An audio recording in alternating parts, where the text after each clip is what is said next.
दोस्तों केंद्र में एक बार फिर एनडीए की सरकार बन गई है। नरेंद्र मोदी ने 9 जून को तीसरी बार प्रधानमंत्री पद की शपथ ली। उनके साथ 71 सांसदों ने भी मंत्री पद की शपथ ली। एनडीए सरकार में 30 कैबिनेट मंत्री, 5 राज्य मंत्री, स्वतंत्र प्रभार और 36 राज्य मंत्री बनाए गए हैं। लेकिन क्या आप जानते हैं इन तीनों मंत्रियों के बीच में क्या अंतर होता है? अगर नहीं तो चलिए मैं आपको बताता हूं। लेकिन दोस्तों आगे जाने से पहले आप हमारे चैनल को सब्सक्राइब कर लें, क्योंकि ये आपके बहुत काम आएगा। दोस्तों मोदी सरकार में ये सबसे बड़ा मंत्रिमंडल है।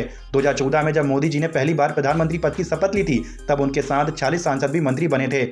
2019 में उनके मंत्रिमंडल में 59 मंत्री शामिल थे और 2024 में एनडीए की सरकार में प्रधानमंत्री को मिलाकर 72 मंत्री शामिल हैं। मोदी सरकार 3.0 में 30 केंद्रीय मंत्री, 5 राज्य मंत्री, स्वतंत्र प्रभार और 36 राज्य मंत्री बनाए गए हैं। दोस्तों अभी मोदी कैबिनेट में 9 सांसद और मंत्री बन सकते हैं, क्योंकि संविधान में 81 मंत्रियों की सीमा तय है। संविधान के 91वें संशोधन के मुताबिक लोकसभा के कुल सदस्यों में से 15% को ही मंत्रिमंडल में शामिल किया जा सकता है।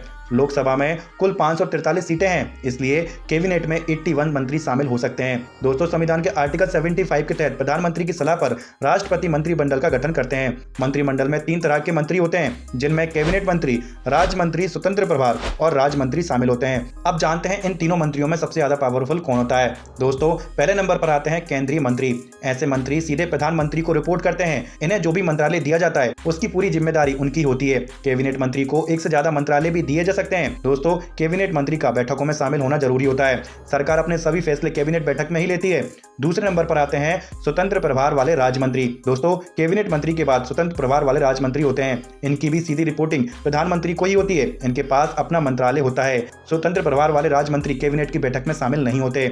तीसरे नंबर पर आते हैं राज्य मंत्री। दोस्तों कैबिनेट मंत्री की मदद के लिए राज्य मंत्री बनाए जाते हैं। उनकी रिपोर्टिंग कैबिनेट मंत्री को होती है।